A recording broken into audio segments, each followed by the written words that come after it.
Welcome to our channel. Today we how to disable Salesforce Marketing Sync with HubSpot detailed guide step by step clearly.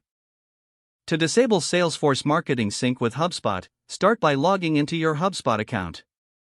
Once logged in, navigate to the settings icon located in the main dashboard. In the settings menu, locate the integrations section on the sidebar. Click on integrations to expand the options available. Within this section, find and select CRM integrations. Next, locate Salesforce from the list of connected apps. Click on the Salesforce integration to view its settings. Look for the option that says Sync Settings or Manage Sync. Select Manage Sync to explore the synchronization options. In the Sync settings, find the toggle for Enable Marketing Sync. Switch the toggle to the off position to disable the sync. A confirmation prompt may appear, asking if you are sure you want to disable the sync. If prompted, confirm your decision to disable the marketing sync. Once confirmed, the sync will be disabled, and you will see a message indicating the change. Next, head back to the main integrations page to ensure Salesforce shows as inactive. Review any additional settings or permissions that may need adjusting. After completing these steps, you have successfully disabled Salesforce Marketing Sync with HubSpot. Finally, always consider revisiting these settings periodically to ensure proper integration management.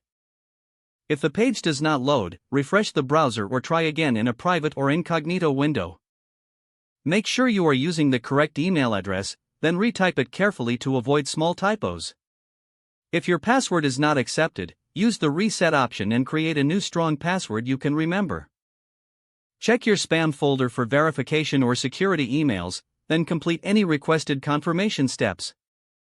Enable two-factor authentication if available to improve account security and reduce unauthorized access risk. After signing in, review your profile details so your contact information and settings are accurate and current.